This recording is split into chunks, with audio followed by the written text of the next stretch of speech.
আসসালামু আলাইকুম। আজকে রান্না করব আমি কাজল মাছ। এটা রান্না করার জন্য কুটছিলাম। তোমরা যে আগে আমার ভাইয়া আপুদেরকে দেখায় এই মাছটি রান্না করব। এটা রান্না করতে এই আলু সিদ্ধ করে রেখেছি, এটা দিয়ে এই মাছটি ভুনা করব। তো দেখতে থাকুন আমার রান্নাটি। চুলায় আমি এখন তেল দিয়ে দিচ্ছি মাছটি ভাজি করার জন্য।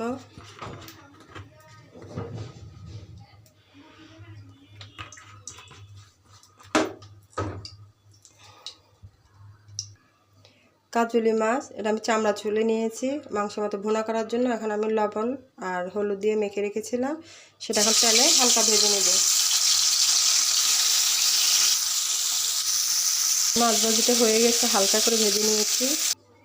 তেলটি গরম হয়ে গিয়েছে, এর মধ্যে আমি পেঁয়াজ দিয়ে দিচ্ছি।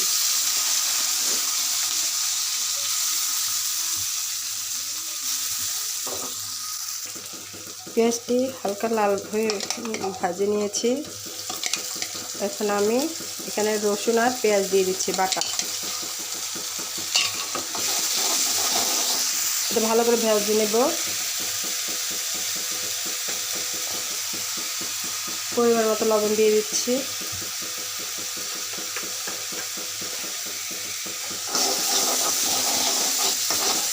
আর এখানে দিয়ে দিচ্ছি জিরা, ধনিয়া, হলুদ, মরিচ।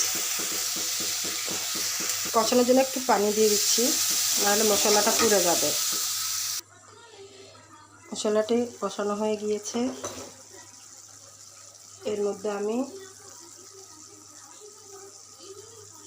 আমার সিদ্ধ করা আলু দিয়ে দিচ্ছি। সিদ্ধ করা আলুটা ছুলতে অনেক কষ্ট, কিন্তু খেতে অনেক মজা।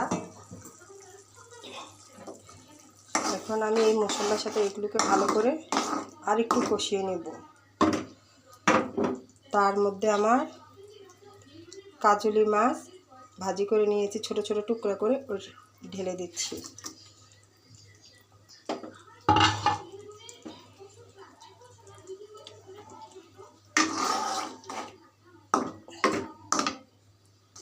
বন্ধুরা দেখেন মাশাআল্লাহ কি সুন্দর কালার আসছে কাজলি মাছের ভুনা।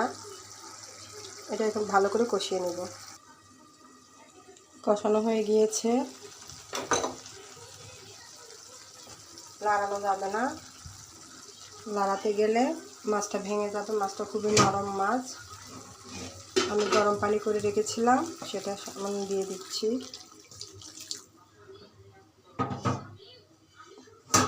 মাছটা এখন আমি ভালো করে কষিয়ে নেব।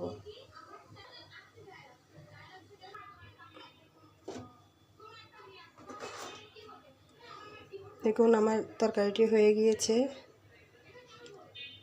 কাজলি মাছ দেখুন।